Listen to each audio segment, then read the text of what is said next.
வாழ்க தமிழ். ஆசிரியர் தகுதித் தேர்வு எழுத இருக்கின்ற அன்பிற்குரிய ஆசிரியர் பெருமக்களே, உங்கள் அனைவருக்கும் இனிய வாழ்த்துக்கள். சிறப்பாக தேர்வை எழுதுங்கள்.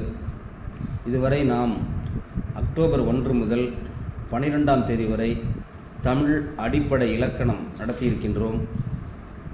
அதில் ஏதேனும் சந்தேகங்கள் இருந்தால் அவற்றில் நீங்கள் பார்த்து கொள்ளலாம்.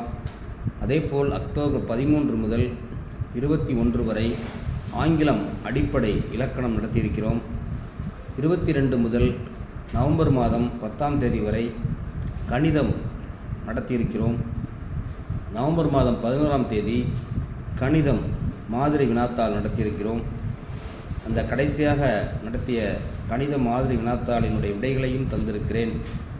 மிக விரைவில் தேர்வு, குறுகிய காலமே என்பதால் இன்னும் சில பாடங்களை முடிக்க இயலாத ஒரு சூழல்.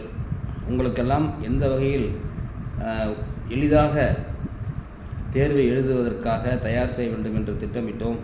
குறுகிய காலம் இருந்ததால் அதை உங்களுக்கு அளிக்க முழுமையாக முடியவில்லை. இருப்பினும் நீங்கள் உங்களுடைய அனுபவம், உங்களுடைய திறமை, நீங்கள் ஏற்கனவே பல வகையான பயிற்சிகளை மேற்கொண்டிருப்பீர்கள். அவற்றையெல்லாம் வைத்து சிறந்த முறையிலே தேர்வை எழுதுங்கள். நாளைய தினம் தாள் 1, அதிலே எல்லாம் உங்களுக்கு பெரும்பாலும் மிகவும் எளிய வினாக்கள் தான் இருக்கும். அதனால் ஒன்று சிரமம் இருக்காது. அதேபோல் நாளை மறுநாள் தாள் 2, அது சற்று கடினமாக இருக்கும். அதற்கான தயாரிப்போடு சென்றால் மிகவும் எளிதாக இருக்கும். இலக்கணத்தை மீண்டும் ஒரு முறை நீங்கள் நன்றாக பார்த்தால் உதவியாக இருக்கும். குறிப்பாக ஆங்கிலம், கணிதம். ஆகவே தொடர்ந்து இந்த வகுப்புகள் நடைபெறும். நீங்கள் தேர்வு எழுதி முடித்த பிறகு உங்கள் நம்பிக்கையோடு இருந்தால் நீங்கள் இந்த வகுப்புகளை தொடர வேண்டாம். தேர்வு எழுதாதவர்கள், அடுத்த தேர்வை எதிர்கொள்ள இருப்பவர்கள் தொடர்ந்து வகுப்புகளை கவனிக்கலாம்.